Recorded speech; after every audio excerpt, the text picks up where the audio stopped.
Eu queria falar nesta noite, na verdade estou sendo levado por Deus a falar nesta noite, sobre o ciclo do vitorioso. E o ciclo do vitorioso tem um aspecto do entendimento do papel familiar, a qual Deus manifesta sobre as nossas vidas.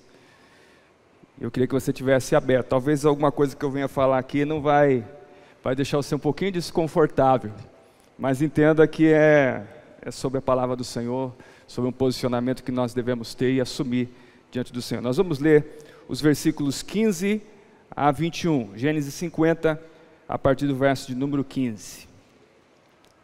Diz assim a palavra do Senhor: Vendo que seu pai estava morto, comentaram entre si os irmãos de José: E se José for nos tratar como inimigos e nos retribuir todo o mal que lhe fizemos no passado?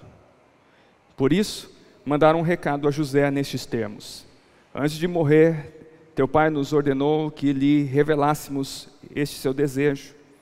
Assim falareis a José: Perdoa teus irmãos seus crimes e seu pecado, todo o mal que te fizeram.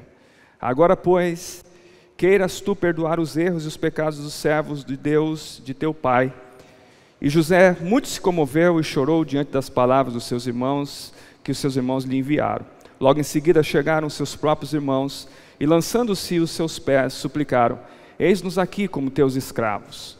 No entanto, José lhe assegurou: Não tenhais qualquer receio. Acaso estou no lugar de Deus? O mal que tinhais a intenção de fazer-me, o desígnio de Deus o mudou em bem, a fim de cumprir o que se realiza hoje diante dos nossos olhos, salvar a vida de um povo numeroso. Agora, pois, não temais, eis que eu vos sustentarei, bem como os vossos filhos. Assim ele os tranquilizou e encorajou com essas palavras carinhosas. Senhor, ministra às nossas vidas, fala ao nosso coração nesta hora, em nome do Senhor Jesus. Amém. Amém. Pode sentar, irmãos e irmãs? Uma das coisas que eu mais gosto da Bíblia é que ela não esconde as deficiências, as dificuldades dos seus personagens, ela não tenta florear, mas ela trabalha um processo da realidade.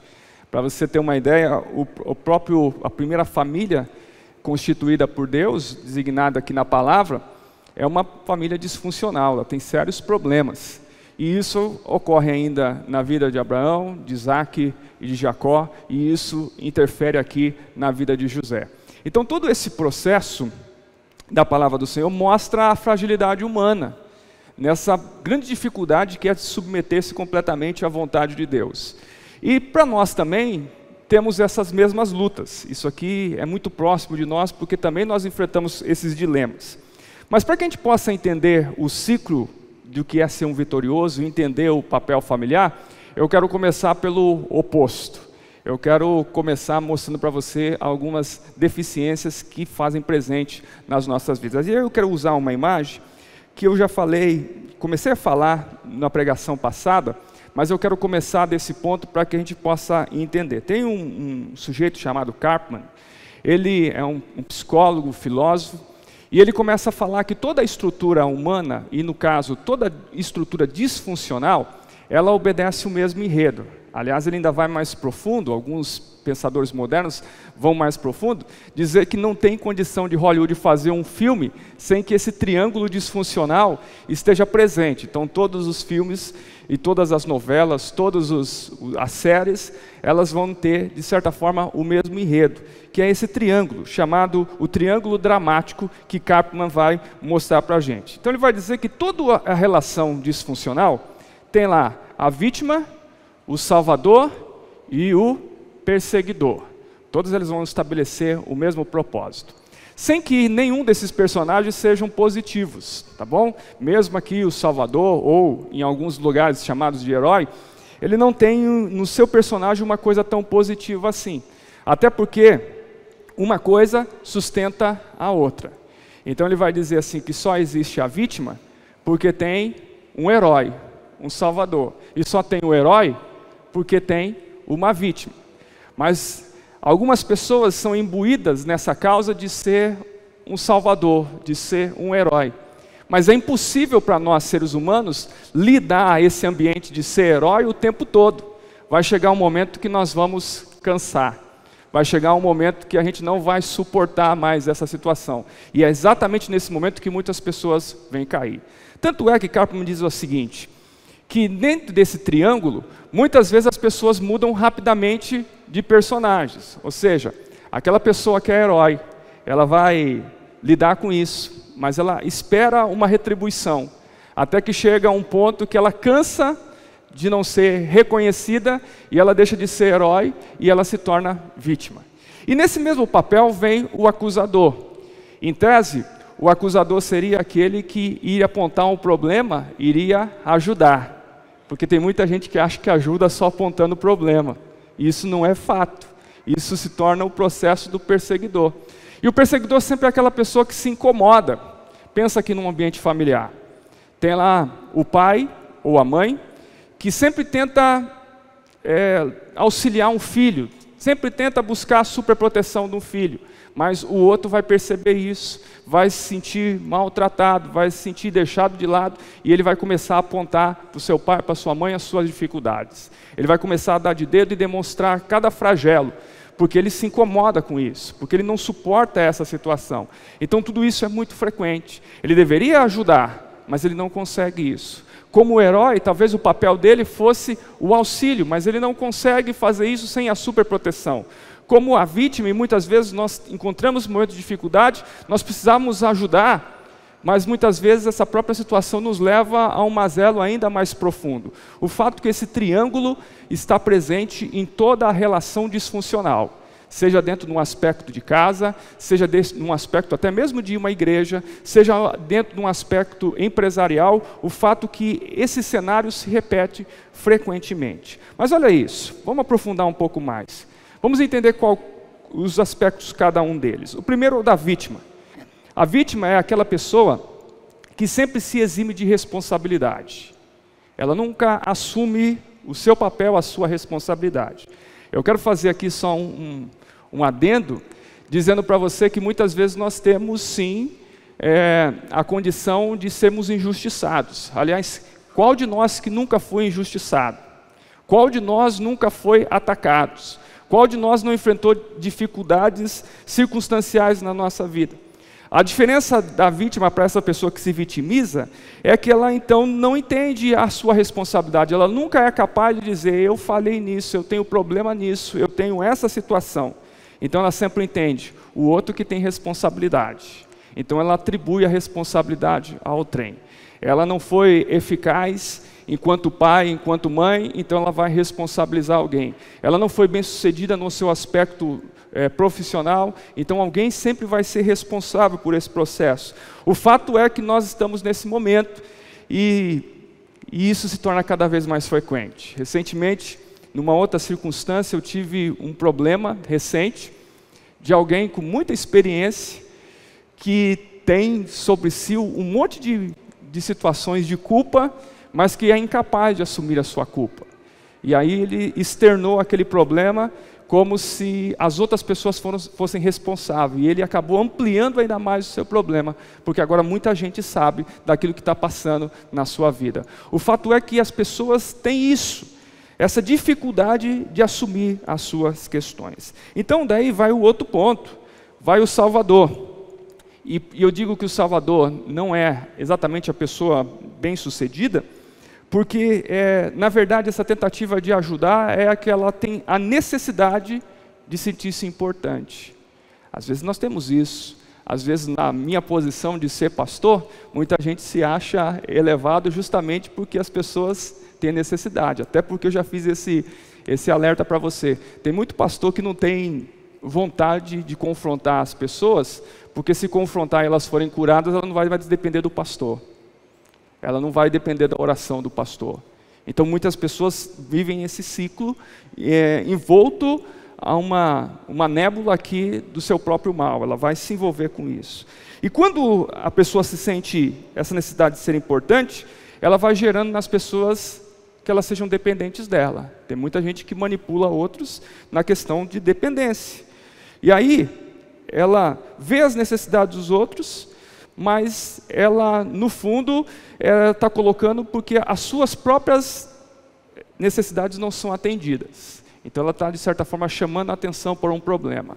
Ela lida com os outros, para que daqui a algum momento ela fale: e aí, vocês não prestaram atenção nas minhas necessidades?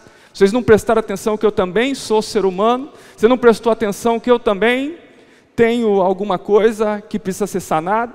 Então ele vai lidar com isso. E aí, como eu disse para você, chega um momento que ela própria não suporta mais isso. E ela sai de salvador, de herói, para vítima. E quem tenta ocupar o espaço de salvador, obstrui para que o salvador de verdade se manifeste na vida das pessoas. E por fim vem o perseguidor, que é aquele que não consegue reconhecer as suas fraquezas. Então o que ele faz? Ele aponta dos outros. Ele não quer lidar com o seu, ele oculta o seu. Mas aí ele se direciona em relação aos dos outros. Então ele está sempre buscando o malefício ou algum erro das pessoas, para que no seu coração ele se sinta bem com esta realidade. Mas o que nós estamos falando aqui, e o que Karpman vai trabalhar, é um processo de disfuncionalidade, ou seja, o não cumprimento de uma função, o não cumprimento de um papel. E a pergunta que eu preciso fazer para você é: você tem clareza do teu papel? O que você tem que fazer? Esses dias eu perguntei do propósito, né? O pastor sempre faz as perguntas assim difíceis de ser respondidas. Mas você tem clareza do teu papel? Da tua função? Coisas que se você não fizer, vai ficar sem fazer e o outro não pode ocupar? Mas vamos colocar um negócio ainda mais profundo. Você tem noção do teu papel mediante o teu casamento, ou mediante a tua família, teus filhos, mediante a igreja? Você tem clareza de qual é a tua função? Isso é muito importante nós exercermos isso, porque a disfuncionalidade trabalha de certa forma nas pessoas para contribuir para um mundo mau. E aí eu quero passar a falar para vocês um pouco sobre o conceito que o pastor Cote tem sobre esse processo familiar. E ele começa dizendo que o sucesso de uma sociedade depende do sucesso da família. É por isso que as ideologias, é por isso que as filosofias vãs tentam atacar o processo familiar. Tem um tal aí de um dos netos, eu já não sei qual é, que ele quis comprar, aliás, ou comprou, um monte daqueles histórias em quadrinhos, que está lá um rapaz beijando o outro, para distribuir para adolescentes. Vocês viram isso, né? Tem acompanhado isso. Está lá a maior guerra no Rio de Janeiro sobre esse processo. E o que você vê que no fundo de tudo isso está a inserção em relação à família. Então é um processo muito difícil que nós temos que lidar. Nós pais, nós mães, temos a dificuldade de lidar com esse processo, porque os nossos filhos estão sendo bombardeados por um monte de coisa, por um monte de filosofia, seja na escola, seja no celular, seja na TV, todo esse tempo está sendo lidado com isso. Então esse ambiente familiar, ele é então inimigo daquilo que o mal tenta estabelecer sobre nós. Então ele vai trabalhando esse conceito. E o sucesso da sociedade depende do sucesso da família. Logo, a sociedade tem sido encontrado um ambiente muito ruim, porque o ambiente familiar também o é. Então o Cote vai dizer assim: a forma como a sociedade define moralmente a família estabelece os padrões de confirmação da personalidade, daquilo que nós somos, e a personalidade da futura geração. E aí a criança aprende o que vivencia. E aí chega um ponto da nossa responsabilidade quanto pai, quanto mãe, quanto líder, que é muito forte. Porque nós tendemos a ensinar aos nossos filhos os conceitos éticos e morais que nós queremos que eles recebam. Mas eles aprendem muito pouco por aquilo que nós verbalizamos. E eles aprendem muito mais por aquilo que nós fazemos, da forma que nós reagimos. Aí é um ambiente dificultoso. Daí a gente tenta criar um ambiente, um cenário, para que os nossos filhos se estabeleçam bem. Mas se eu não demonstro essa ação para os meus filhos, isso se torna uma luta inglória, porque nós não vamos alcançar tudo isso. Então esse é o nosso grande desafio, a vivência. Pensando nisso, então pai, mãe e o casal têm suas funções dentro do ambiente familiar. E eu vou passar para vocês agora falando justamente qual é a função de cada um. Vamos começar pelos pais, porque o pai tem o couro aqui mais grosso, então ele vai suportar isso mais fácil. Então, qual é a função do pai? Você tem clareza? Você pai? Você tem clareza de qual é a sua função? A primeira função do pai é estabelecer um relacionamento aqui com Deus. E eu digo para você, quem não resolveu as suas questões paternas, tem dificuldade de ter um relacionamento com Deus Pai. Tem dificuldade de orar, Pai nosso que estás nos céus, porque o nome Pai significa para muitos um opressor, significa para muitos alguém que tirou a esperança, tirou os sonhos e só colocou numa redoma. Então eu preciso trabalhar essa posição para que eu consiga também me encontrar com Deus Pai. Nós precisamos resolver isso dentro da nossa mente, dentro do nosso coração, para que tudo isso fique em um ponto livre, para que Deus atue nas nossas vidas. Mas o pai terreno, ele tem essas funções. A primeira dela é dar a direção. Deixa eu colocar aqui para você, homem. Quem tem a responsabilidade de dar o senso de propósito para a vida é você. Você que tem que dar a direção. Nós vamos seguir tal caminho. Lembra o texto bíblico de Josué? Josué começa a perceber que o povo estava ali todo alvoroçado, o povo ali todo hesitante, e ele diz assim, olha, vocês precisam decidir o que vocês vão fazer. Todavia, eu e minha casa serviremos ao Senhor. Foi um brado de quem tem autoridade, estabelecendo direção. Nós vamos a esse caminho, nós vamos à igreja, nós vamos seguir uma fé, nós vamos seguir um propósito. Infelizmente, muitas vezes, há pais que não conseguem cumprir esse zelo. A segunda coisa é que o pai que coloca o aspecto limite, as noções de ética e de moral. Eu sempre digo assim, que de vez em quando alguém chega, pastor, você não acha que a roupa das meninas estão exageradas? Eu falei assim, mas essa menina que você está falando tem pai?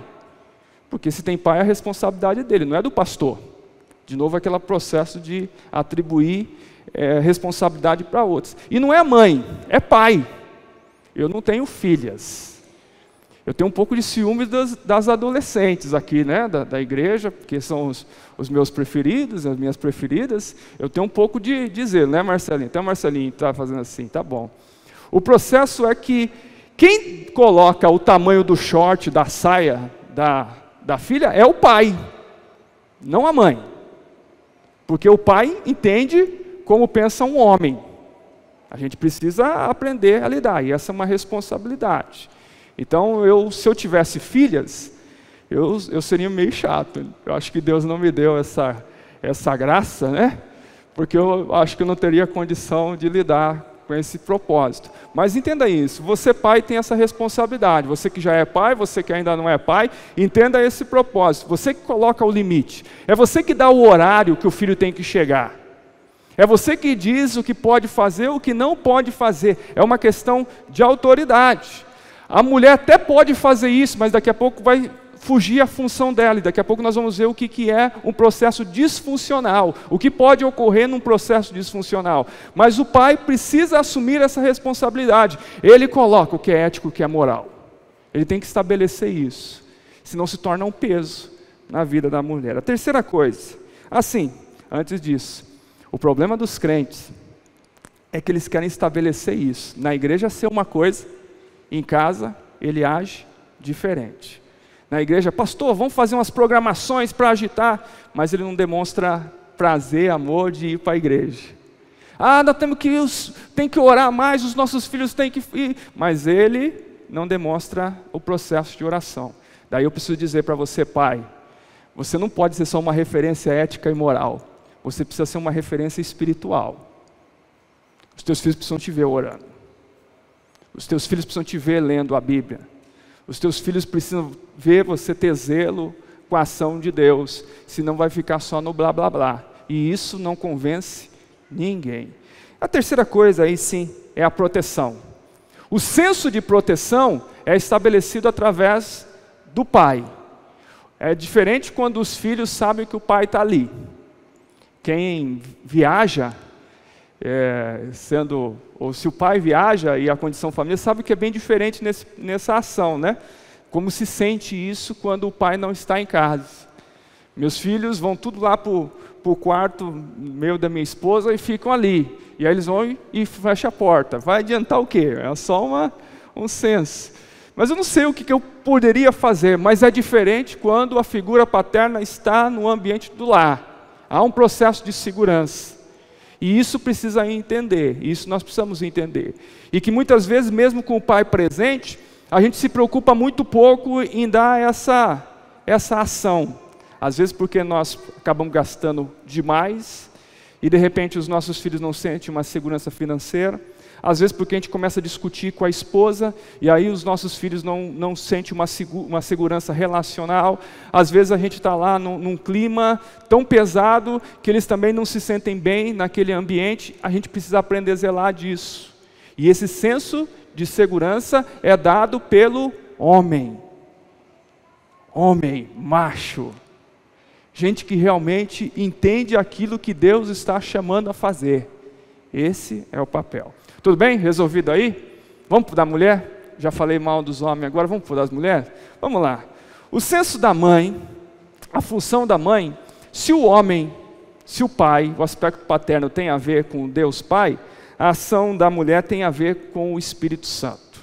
É claro que é uma tendência, mas isso não é geral, mas é uma tendência, que a mãe seja mais presente. Por isso que muitas pessoas sentem mais facilmente a ação do Espírito e têm a dificuldade dessa relação paterna com Deus. E precisa ser resolvido, porque é uma questão de identidade. Mas por isso as pessoas sentem mais o Espírito do que se comprometem mais com a ação do Deus Pai. Então, mesmo que alguém lide com isso, também existem alguns momentos que nós precisamos fazer um confronto e um conserto com a relação com a mãe da gente, se isso é um problema, para que você entenda a ação do Espírito, para que você entenda o processo do Espírito na tua vida. E dentre as funções da mãe, a primeira é estabelecer vínculos. Quem já perdeu o patriarca ou a matriarca da família, você sabe que começa a perder um senso de vínculo, né? Quando a gente morava no Paraná, mas mesmo quando a gente ia de férias algumas vezes, era muito comum se reunir na casa de uma ou de outra avó, né? Nos domingos, era assim, era aquela festa. Depois que as minhas avós morreram, para reunir a família é muito difícil, a não ser que seja uma coisa muito, muito pontual, né? Porque ela que é responsável pelo vínculo. No meu caso, as minhas duas avós morreram antes dos meus avós. E mesmo assim você percebe que o vínculo estava em cima da mulher, porque realmente essa é uma função, meio que natural, meio que já impregnada esse aspecto, mas a figura do vínculo é estabelecida aí. Então você, mulher, precisa cuidar dos vínculos. Enquanto o homem dá a direção, dá o senso de proteção, quem cuida do bem-estar na relação familiar tem que ser a mulher. É por isso que a mulher sempre se preocupa. Eu imagino que seja todas as casas assim, né? Eu posso falar que minha mulher está ali para dentro, lidando com as crianças hoje, então posso falar com certa tranquilidade. Mas há um senso na mulher de mudar as coisas, não é? Se ela pode comprar um objeto novo, um móvel novo, ela faz. Se ela não pode comprar um móvel novo, ela muda de lugar.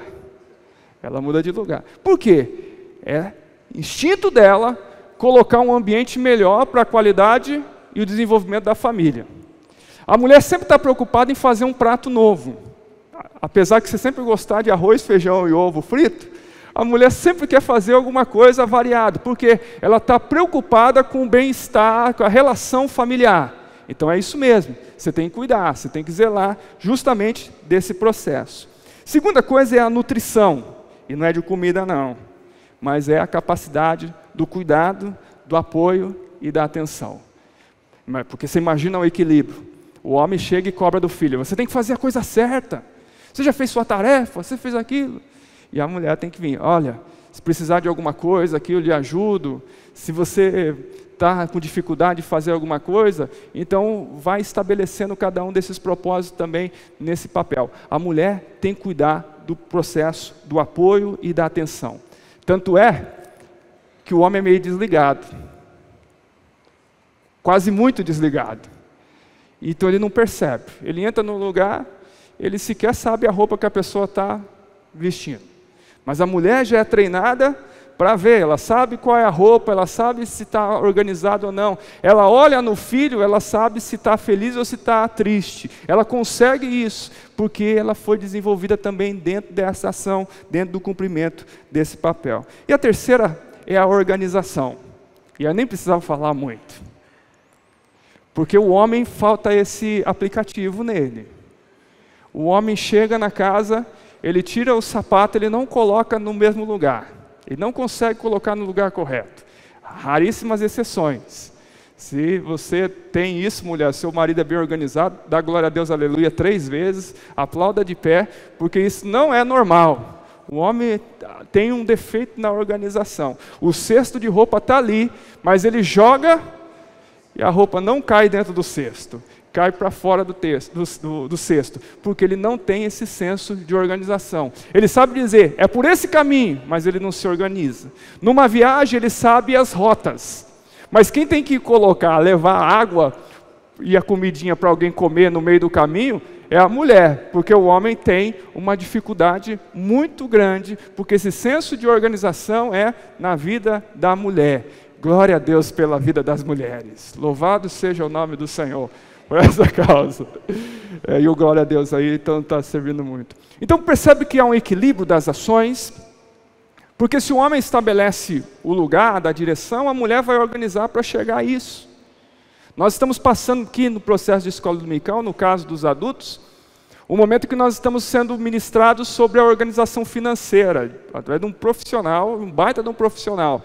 Então nós vamos agora ganhando conhecimento e discernimento para saber como que organiza a nossa casa, e é plenamente possível. E nós precisamos ser levados a cooperar com essa ação. Mas se a gente ficar só num processo de organização, também não funciona.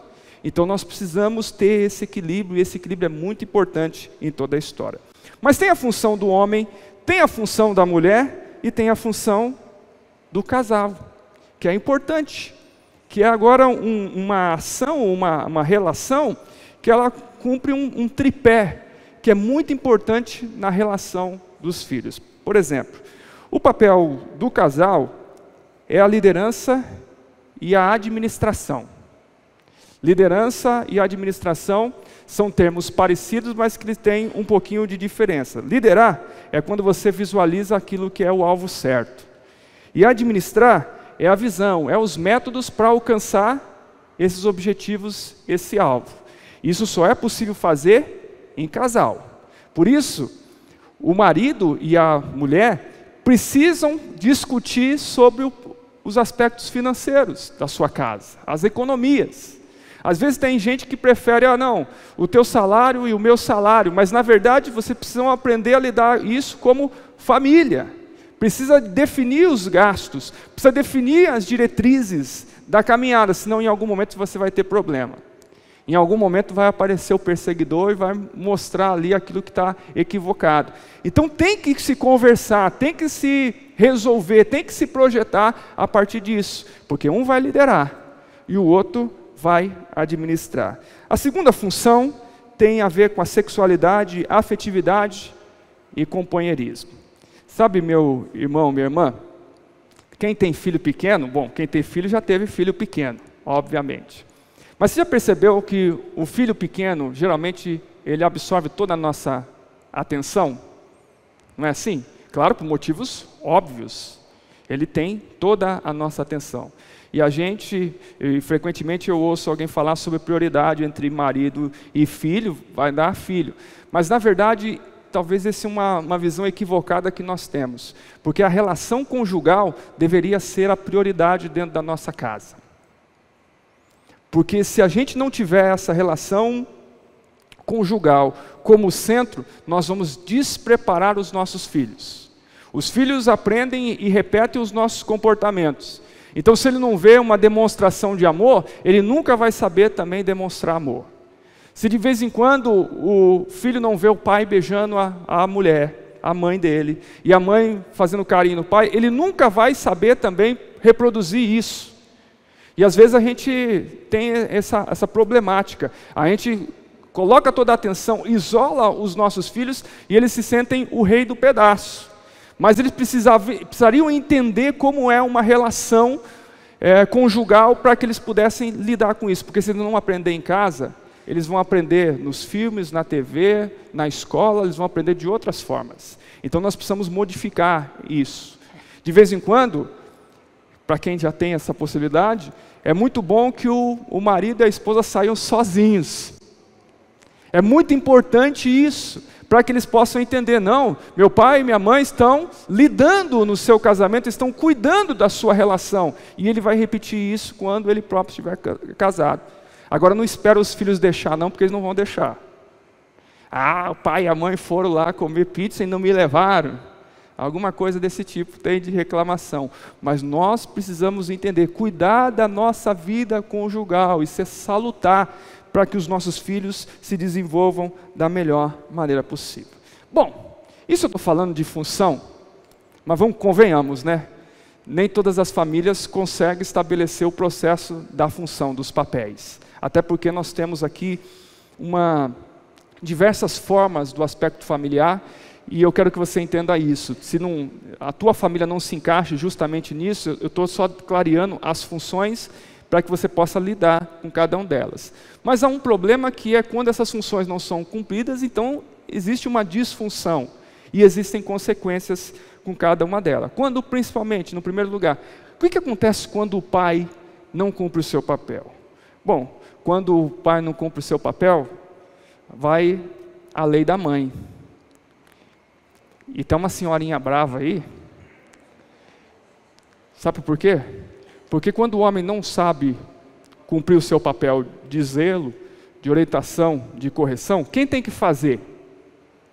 A mulher. Mas a mulher foi preparada, foi constituída nisso? Não. Então como que ela vai fazer? Ela vai buscar uma forma de ser muito forte. Por isso parece que tem algumas pessoas, algumas senhoras que são muito irritadas. É porque ela teve que cumprir uma função que não era dela. E como ela não sabe, não estava preparada para fazer, ela vai errar. Ela vai exceder muitas vezes. Ela vai trabalhar de uma forma muito dura. Parece que ela é amargurada, parece que ela é dura, mas na verdade ela está insegura. E a insegurança é revestida de alguém que é agressiva muitas vezes. Então ela vai lidar com isso. Então tem essa síndrome do marido banana. Ele não cumpre o seu papel, então ele gera uma insegurança na mulher, e aí a mulher tem que agir e age de forma muito dura, e aí age de uma forma desproporcional, e isso tem consequência. A primeira dela, começa a gerar nos filhos uma personalidade meticulosa, porque a mãe é responsável pela organização, mas como ela organiza, mas não tem um senso de direção, tudo fica ali muito dentro do que é correto. Então, se quebra um copo dentro da casa, meu Deus do céu, vira uma desgraceira.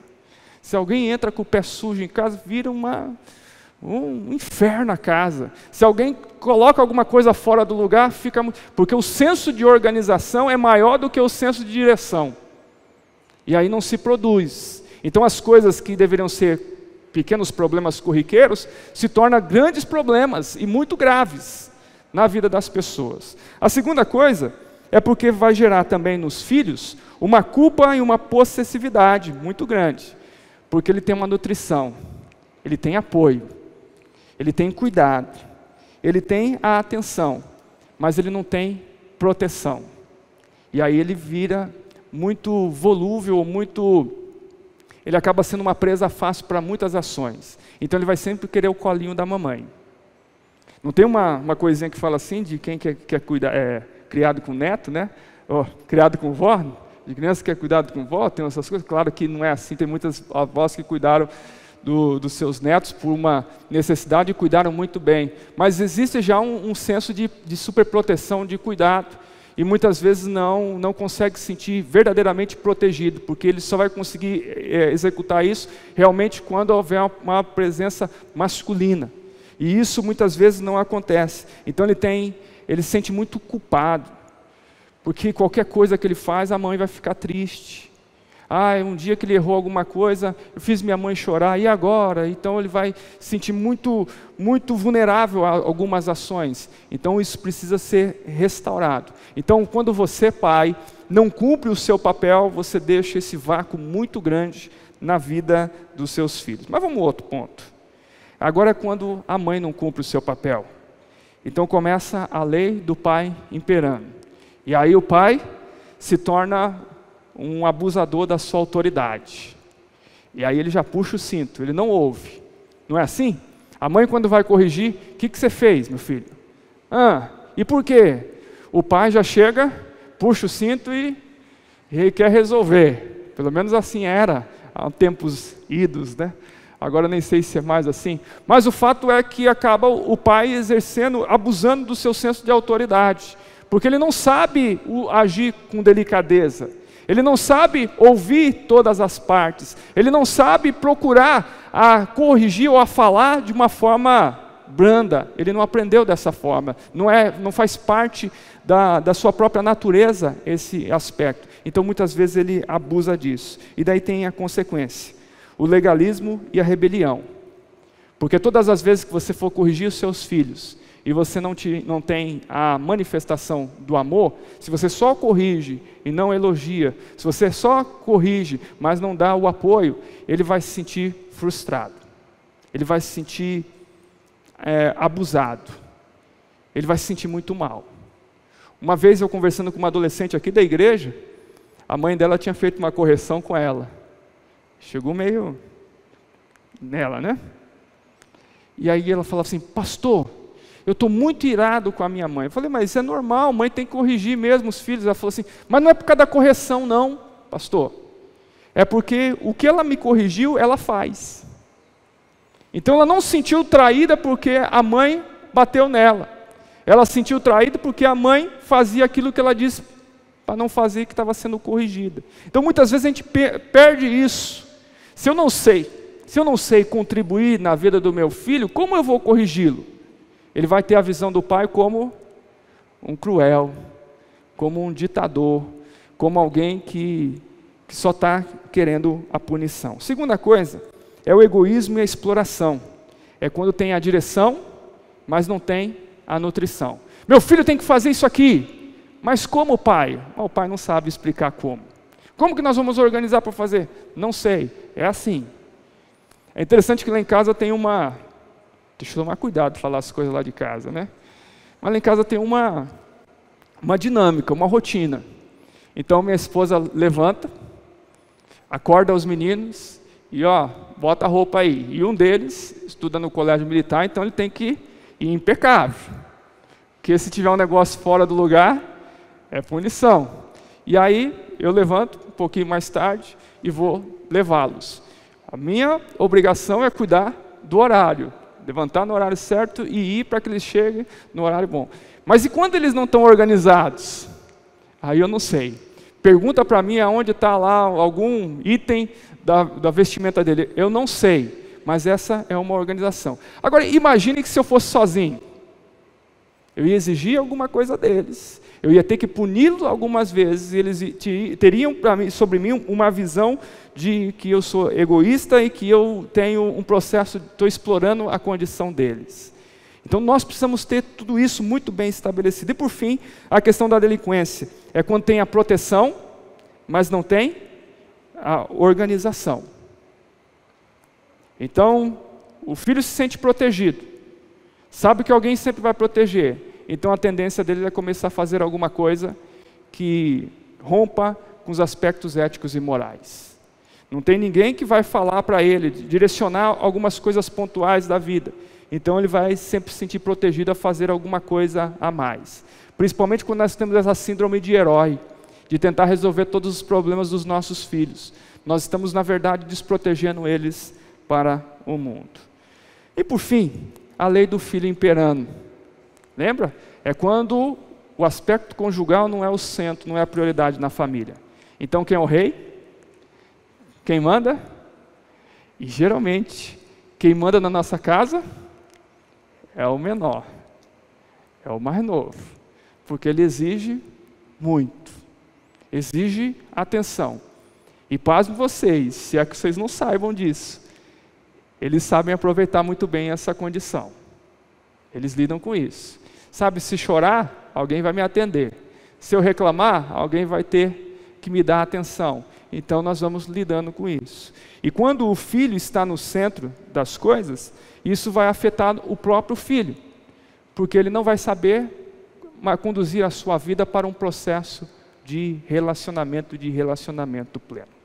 Bom, aqui nós estamos descrevendo todo esse papel familiar, lembrando um pouco do aspecto do triângulo, que são coisas que vão desgastando a nossa vida familiar e vai nos criando uma disfunção a ponto de que nós já, muitas vezes, nos colocamos como vítimas de um processo que muitas vezes dependeria de nós.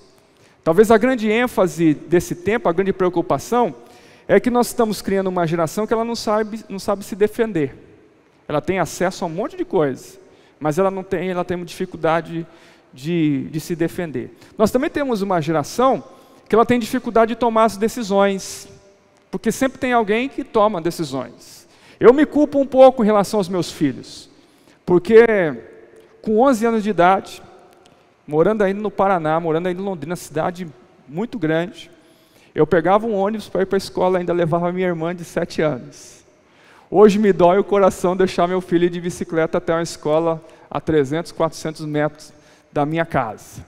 São ações que a gente tentou proteger, mas a gente acaba desprotegendo.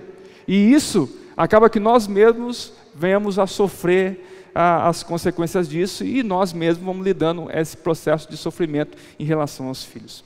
Mas quando a gente muda o foco, o parâmetro da nossa vida, também isso precisa ter uma reflexão.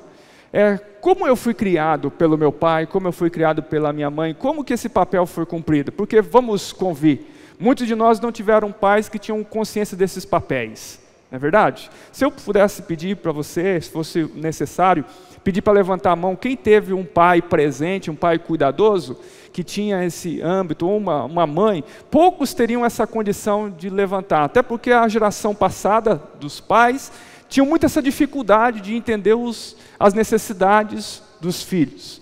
Então nós também sofremos com alguma coisa nos dias de hoje, pelos erros cometidos pelos nossos pais e as nossas mães. Mas a grande pergunta é, e como que posso fazer? Porque voltar no tempo eu não posso. Eu não posso simplesmente tentar buscar um ambiente que isso seja... que haja uma substituição. Eu não posso buscar um pai substituto, não posso buscar uma mãe substituta. Como é que se resolve toda essa questão? É possível superar tudo isso? E aí nós voltamos ao texto bíblico, em que fala de um ciclo vitorioso. Ao contrário de um triângulo dramático, nós somos levados agora a um ciclo vitorioso. Porque você sabe, meu irmão, minha irmã, que a nossa vida ela é feita de ciclos. Alguns especialistas vão dizer que a cada 7 anos nós assumimos um novo ciclo. Então, se você está no múltiplo aí de 7 ou perto disso, então começa a prestar um pouco atenção naquilo que são as mudanças da tua história, da tua vida que você precisa fazer. Isso é uma constatação muito interessante sobre isso. Mas nesse ciclo da vitória, de ser vitorioso, há algumas tomadas de decisões que nós temos que tomar. Por exemplo, conta-se aqui a história de José. José, desde Abraão, depois passado para o seu avô Isaac e para o seu pai Jacó, ele veio e conviveu com uma família disfuncional. Abraão teve 2 mulheres, Isaac tinha predileção de um dos filhos, a esposa dele por outra, por Jacó.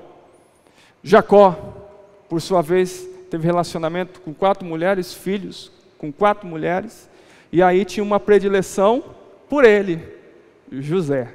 Mas isso não lhe fez bem, porque a partir dessa relação, a partir de que ele também tinha uma séria, que eu posso falar, ele não conseguia lidar bem com as situações, ele tentava prevalecer em cima dos seus irmãos. E aí, por causa disso, ele começou a sofrer. Primeiro foi vendido como escravo, foi tido como morto pelo seu pai. Daí vai para uma prisão, chega até lá o Egito. E quando ele começa a crescer, parece que tudo ia dar certo na vida dele. Então ele vai lá para a casa de Potifar, e aí tem a esposa dele, se interessa por ele, ele é acusado injustamente, e ele volta para a prisão. E aí ele chega a um processo que ele consegue vencer tudo isso, cresce. Mas quando ele cresce, ele desenvolve, ele tem uma outra ação que foi exatamente o texto que nós lemos. Os irmãos dele, aqueles mesmos que tinham o vendido, estão agora sob as suas mãos. E o que fazer? O que fazer? E José toma uma condição de sucesso, justamente porque ele vence e supera cada uma dessas ações. E talvez isso precisa ficar marcado nos nossos corações. Que para que você venha se tornar num ciclo de vitória, a primeira coisa é que você tem que decidir que você não é vítima de nada e nem de ninguém. Há uma tendência nossa em nos vitimizar, em colocar os nossos problemas acima dos outros.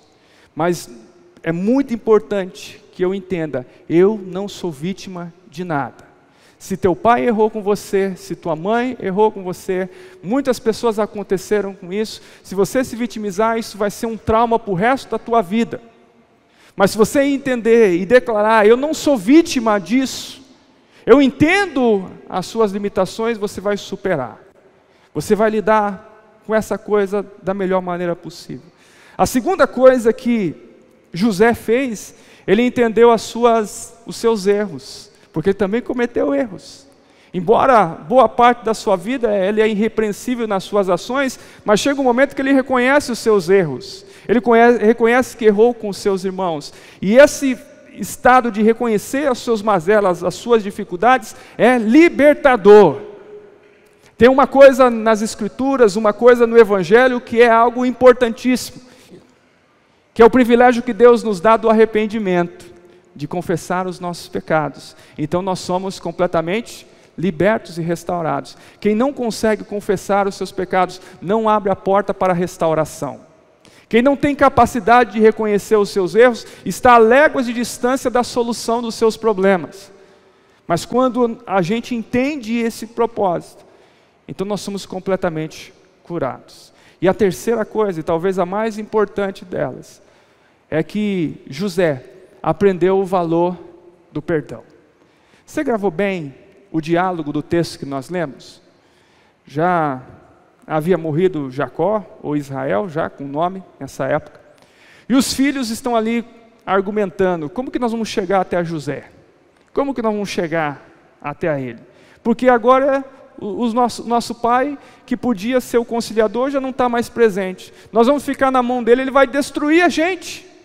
Daí os 11 irmãos, muito corajosos, mandaram lá um comunicado até José. Olha, perdoa a gente. E até o momento que eles não tiveram uma outra opção e chegaram até José. E José, num aspecto daquele que tem sucesso, que é vitorioso, diz, olha, eu vou perdoar vocês, eu não tenho nada contra vocês, porque a minha função não é destruir, a minha função é abençoar este povo. Então eu quero que vocês tenham a bênção de Deus sobre a vida de vocês. Olha como esse é diferencial na vida de alguém. Veja como isso é um diferencial na vida daquele que tem um propósito de buscar aquilo que Deus quer. É de superar todas as dificuldades, é de superar todas as mazelas, para que a gente não fique num triângulo que na verdade apenas se manifesta num drama, ou para que a gente fique preso num aspecto disfuncional que só nos faz mal. Mas é claro que não adianta apenas a gente tomar algumas decisões, alguns projetos de vida, se Deus não estabelecer a sua mão sobre nós. E que tem algumas coisas que são muito naturais para aqueles que são homens, para aqueles que são mulheres, mas que só podem ser resolvidos quando o toque de Deus se estabelece sobre as nossas vidas. O aspecto de perdoar alguém que lhe fez mal, principalmente alguém relacionado à tua família, ela só pode vir através de um toque divino. O aspecto de você reconhecer o seu flagelo é somente a boa mão de Deus que vai lhe conduzir a essa condição. O aspecto de alguém que decidiu deixar de ser vítima e resolveu ser o Senhor da sua própria história, está realmente naquele que é tocado pelo Senhor. E quando isso acontece, nós começamos a arrumar para aquilo que o Senhor tem projetado sobre as nossas vidas. Você tem cumprido o seu papel? As pessoas antes de você, seu pai e sua mãe, estabeleceram sobre você as funções que lhe dão condição de ser curado, de ter uma vida plena? Dificilmente não há um de nós que não enfrentou um problema sério, que não enfrentou algumas coisas de marca do nosso passado. Mas quando nós entendemos e entregamos completamente a nossa vida diante do Senhor, Ele restaura completamente a nossa vida. Ele restaura com o seu poder e a sua graça sobre nós.